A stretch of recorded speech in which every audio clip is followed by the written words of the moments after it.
So here's an overview of your distribution model. These are the choices that your developer should give you.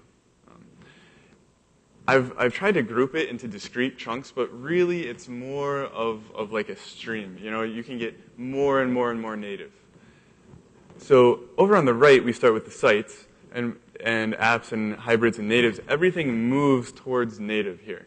There's not actually a technical division there. The division is more in how they're interpreted by the user. So a website is something where you would go, and it looks like a little version of the website that you would see on your browser. And an app is usually something where you're going to log in, it's going to remember who you are, and there's going to be a high level of interaction beyond just navigating. So maybe you're going to be uploading photos, or maybe you're going to be adding comments, or you're going to be playing a game. Here on the open web, you're going to a URL, which can be good, can be bad, depending on how you plan to get the message out to users. Over here, with natives, you are stuck in the App Store. That's your marketing platform. That's what you have to use. Hybrids in the middle are an interesting place because they actually have the choice to do one or the other or both. You know, you can write it in HTML5, wrap it in a hybrid, put it in all the major app stores, and publish it on the web if you would like. So on the right-hand side with the sites, you're going to find like cheaper development costs, and you're going to find more developers. It's going to be more compatible with different devices, and that trend is going to reduce as you move towards native.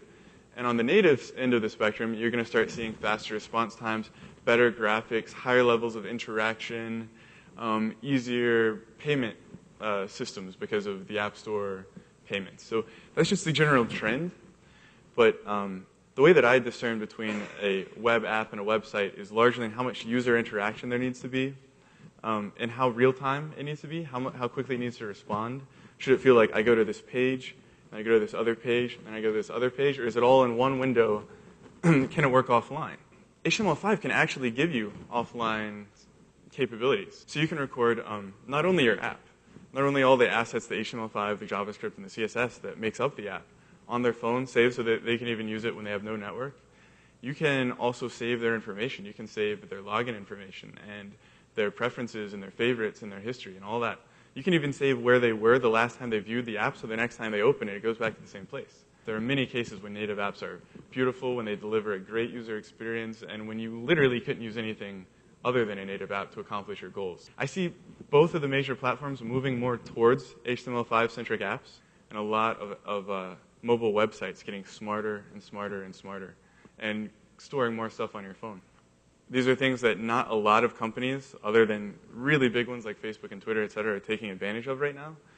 But you're definitely going to see more of a push in that direction.